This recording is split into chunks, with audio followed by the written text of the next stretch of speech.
The man always felt that the bowl of porridge his stepmother brought him was somehow off. He lifted it to his nose and sniffed carefully, and sure enough, he detected an indescribable strange odor. He immediately realized that something might be wrong with the porridge. He tried to search for suspicious clues in it, but after a thorough inspection, he still found nothing. With no other option, he took a container from the cabinet, carefully poured the entire bowl of porridge into it, and immediately called a friend to arrange a meeting. However, as he hurried downstairs with the backpack containing the porridge, preparing to leave, his stepmother in the kitchen stopped him. The liquid seeping from the backpack had caught her attention. She intended to kindly help wipe it up, but Stevie appeared unusually nervous and incoherently refused her assistance before leaving in a flustered state. His stepmother felt puzzled, and when she crouched down to clean the floor, she realized that what had dripped was not ordinary water. This detail seemed to make her aware of something. Stevie arrived at the agreed meeting place with his friend, hoping the friend would help send the porridge to a testing facility to confirm whether it had been drugged. However, because Stevie had long struggled with mental health issues, his friend not only doubted his suspicions, but also urged him to stop making baseless accusations against his stepmother. Losing emotional control, Stevie shouted angrily, ultimately frightening his friend into fleeing in panic. That evening, the stepmother prepared a lavish dinner, but Stevie refused to touch his food. Knowing that he harbored prejudice against her, his father cautiously tried to persuade him to eat. Stevie then made what seemed like a strange request. He believed there was too much fatty meat on his plate and wanted to swap dishes with his father. Witnessing this, the stepmother finally showed her displeasure, explaining that Stevie's steak was cooked medium, while his father's was rare. Said it doesn't matter.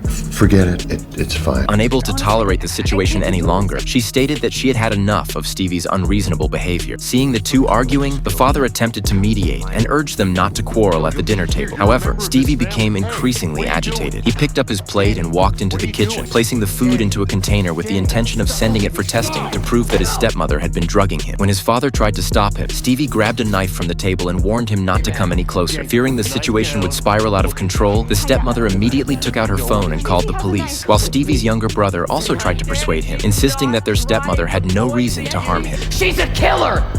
First Mom, then Chester, then me, then you, and I'm gonna prove it!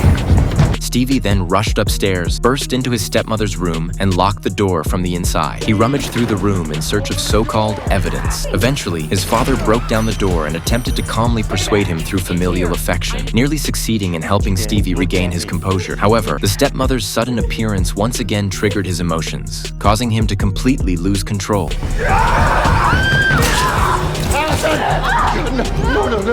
At that moment, the police, who had been alerted by the emergency call, arrived at the scene and arrested Stevie on the spot for brandishing a knife.